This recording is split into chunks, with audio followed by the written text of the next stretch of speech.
Good morning বন্ধুরা, কেমন আছেন? আজ আপনাদের জন্য নিরামিষ কিচেনে আছে নিরামিষ pasta. Welcome back to my channel নিরামিষ কিচেনে সবাইকে অনেক স্বাগতম। তা বন্ধু, পাস্তা এমন একটি খাবার, এটা ব্রেকফাস্ট অথবা অফিসের টিফিন বক্স বা লাঞ্চ বক্সেও কিন্তু দারুণ যায়। আর রাতেও বা সন্ধ্যার টিফিনেও আমরা অনেকে পাস্তা খাই। তা আজ দেখাবো নিরামিষ ভেজ পাস্তা কিভাবে তৈরি করবেন।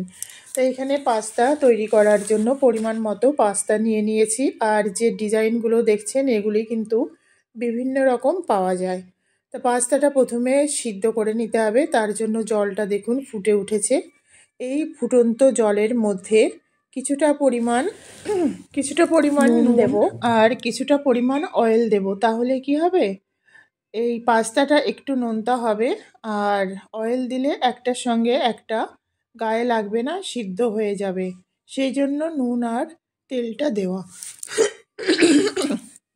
দিয়ে এই ফুটন্ত জলের মধ্যেই কিন্তু পাস্তাটা দেবেন। অনেকে পাস্তা তৈরি করে খুব শক্ত থাকে, আবার অনেকের পাস্তা আমি খেয়েছি একদম নরম হয়ে যায়, সেগুলি কিন্তু একদম ভালো লাগে না। তাই পারফেক্ট পাস্তা তৈরি করার জন্য ফুটন্ত জলে ঠিক এইভাবে আপনারা দেবেন। দেখুন ফুটে উঠেছে, যেহেতু ফুটন্ত জল আর নুন হলুদটা দিয়েছি তার জন্য একদম মিশিয়ে দিলাম। এই যে এক বলক দিয়ে উঠেছে, এইবার আমি গ্যাসটা কিন্তু অফ করে দেব। গ্যাসটা অফ করে দিয়ে এটা ঢাকা দিয়ে 5 মিনিট রেখে দেব, তারপরেই কিন্তু জলটা ঝরিয়ে নেব। পাস্তার জন্য এখানে আছে 1 প্যাকেট ম্যাগি মশলা, আছে বাদাম, কাঁচা চেরা লঙ্কা, দেখুন বীজগুলো ফেলে দিয়েছি, একদম গ্রেট করে কেটে নিয়েছি।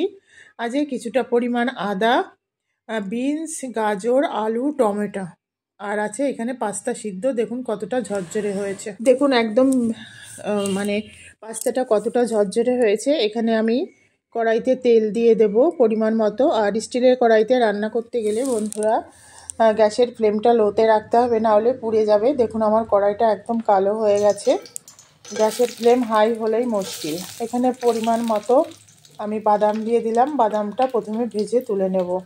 আর কড়াইটা এতটা গরম হয়ে গেছে, পুরো বাদামগুলো কালো হয়ে গেছে। তাই এটা খেয়াল রাখবেন যে স্টিলের কড়াইতে রান্না করতে গেলে গ্যাসের ফ্লেম একদম লো করে দিতে হবে। বাদামটা এবার তুলে নেব। বাদামটা তুলে নেওয়ার পর এই তেলের মধ্যেই যে গ্রেটেড করা জিঞ্জার রেখেছিলাম, মানে আদা, সেই আদাটা প্রথমে দিয়ে দেব। আর সর্ষেটা দেব, সর্ষে ফ্লেভারটা দারুণ আসে কারি পাতার সঙ্গে। কিন্তু তেলটা এতটাই গরম হয়ে গেছে, যদি আগে সর্ষে দিয়ে একদম পুড়ে কয়লার মতো হয়ে যাবে। তাই প্রথমে আদা কুচিটা দিয়ে দিলাম, দেওয়ার পরে এইবার সর্ষে দেব। সর্ষে দেওয়ার পর কারি পাতাটা দেব, কারণ সর্ষের ফ্লেভার কারি পাতার সঙ্গে দারুণ একটা কম্বিনেশান, দারুণ লাগে।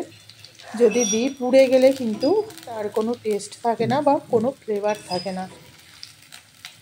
দিয়ে এবার একটু নাড়াচাড়া করে নেব। নাড়াচাড়া করে নিয়ে ভেজিটেবলস অনেকগুলো আছে বন্ধুরা, কিন্তু সব একসঙ্গে দেব না। এখানে আলুটা তো আছে, আলুটা আপনার তো একটু সিদ্ধ হতে টাইম লাগে। আর যেহেতু নতুন আলু, সেই জন্য আলুটা প্রথমে আমি দিয়ে দেব। আর একটু কারি পাতা দিয়ে দিলাম। প্রথমে আলুটা দিয়ে দেব, আর একটু বেশি পরিমাণেই আলু দিয়েছি। ঘর ব্যবহারের খাওয়া, যেহেতু বাচ্চারা খায়, আলু খেতে পছন্দ করে, আর ভালোও লাগে নতুন আলু, ছোট ছোট আলু। বিনসটাও দিয়ে দেব, শীতকালীন সবজি, তার টেস্টই কিন্তু আলাদা। তো দিয়ে প্রথমে এগুলো নাড়াচাড়া করব। এগুলো হালকা সিদ্ধ হয়ে গেলে তারপর কিন্তু নুন দিয়ে দেব। এখানে পরিমাণ মতো নুন দিয়ে দেব। নুন দিয়ে এটাকে ভালোভাবে নাড়াচাড়া করতে হবে, যাতে নুনটা পুরো সবজিগুলোর মধ্যে মিক্সড হয়ে যায়। আর হালকা যদি একটু নুন কম থাকে বন্ধুরা, যে কোনো জিনিস খেতে গেলে নুন বেশি হয়ে গেলেও যেমন প্রবলেম হয়, তেমনি নুনটা কম থাকলেও তার টেস্টটা বোঝা যায় না। এটা ঢাকা দিয়ে দেবো। ঢাকা দিয়ে লো ফ্লেমে 4 থেকে 5 মিনিট কুক করবো। কুক করার পর আমি ফিরে এলাম। দেখুন এইভাবে আর একটু ভালোভাবে নাড়াচাড়া করে দেব। অনেকটাই সিদ্ধ হয়ে এসছে। নাড়াচাড়া করার পর টমেটো বাদ দিয়ে বাকি যে ভেজিটেবলস আছে গ্রেটেড করা গাজর আর ক্যাপসিকামটা একটু পরে দেব। গাজর যেহেতু একটু শক্ত সবজি তাই গাজরটা আগে দিয়ে দিলাম। দেখুন কত সুন্দর কালারফুল লাগছে। ঢাকা দিয়ে দেবো ঠিক একইভাবে। এটা ঢাকা দেওয়ার পর আমি 2 থেকে 3 মিনিট পর ফিরে এলাম। এইবার কিন্তু বাকি যে সবজি আছে ক্যাপসিকাম সেটা দিয়ে দেব। ক্যাপসিকামটা দিয়ে দেওয়ার পর যে গ্রেটেড করা কাঁচা লঙ্কা, দেখুন যেগুলি সবজি দিয়েছি বন্ধুরা যেভাবে কাঁচা লঙ্কাটাও সেইভাবে দিয়েছি, কিন্তু কাঁচা লঙ্কার ভেতরে যে বীজগুলো আছে সেগুলো ফেলে দিয়েছি।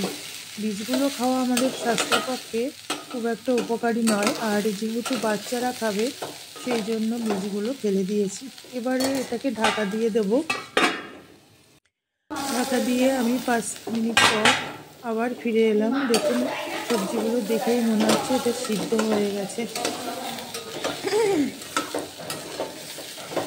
সিদ্ধ হয়ে গেছে। এইবার যে টমেটোটা রেখেছিলাম, টমেটো কাটার সময় অবশ্যই ভেতরের যে বীজগুলো বা দানা থাকে সেগুলি কিন্তু ফেলে দেবেন, না হলে সেটা ভালো লাগে না, ঘ্যাটা ঘ্যাটা হয়ে যায়। টমেটো দিয়ে এইবার এটাকে আমি ভালোভাবে নাড়বো। এর মধ্যে আরেকটু নুন দিয়ে দিলাম। নুন দিয়ে, নুনটা একটু কম ছিল, নুনটা দিয়ে পরিমাণ মতো নুন আর চিনি দিয়ে দিলাম। দিয়ে দেওয়ার পর এইভাবে ভালোভাবে নাড়াচাড়া করে নেব যাতে সমস্ত সবজিগুলো খুব ভালোভাবে মিক্সড হয়ে যায়। আবার এটা দেখুন সিদ্ধ হয়ে গেছে অলমোস্ট। টমেটোটা যেহেতু দিলাম সেটা আর একটু ভালোভাবে নাড়তে হবে।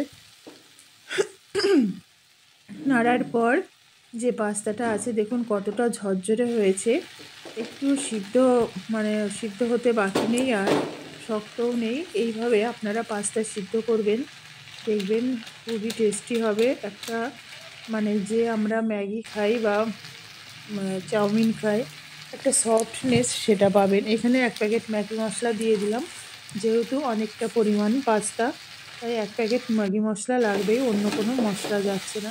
দেখুন বন্ধুরা লাইনটা চলে গেল। তো যাই হোক, এইবার এটা তো হয়েই গেছে। এইবার ভালোভাবে নাড়াচাড়া করে পাস্তাটা নামিয়ে নিয়ে একটু বাটার দিয়ে সার্ভ করলেই কিন্তু রেডি হয়ে যাবে পাস্তা রেসিপি। তো যেসব বন্ধুরা নিরামিষ কিচেনের পাশে আছেন সবাইকে অনেক অনেক ধন্যবাদ, প্রীতি, শুভেচ্ছা, ভালোবাসা এবং বড়দের আমার প্রণাম। নতুন বন্ধুদের উদ্দেশ্যে বলছি, রেসিপি ভালো লাগলে পাশে থাকা বেল আইকনটি প্রেস করে অল নোটিফিকেশন অন করে রাখবেন, যাতে নতুন নতুন রেসিপি আপলোড হলে সবার আগে আপনার কাছে নোটিফিকেশান যায়। সবাই খুব ভালো থাকবেন বন্ধুরা, সুস্থ থাকবেন, সুরক্ষিত থাকবেন আর নিজেদের যত্ন নেবেন। বেশি বেশি করে বাড়ির খাবার খান, বাইরের খাবার না খেয়ে নিজেরা একটু কষ্ট করে সুস্থ থাকুন, হেলদি খাবার খান। Tata, bye bye.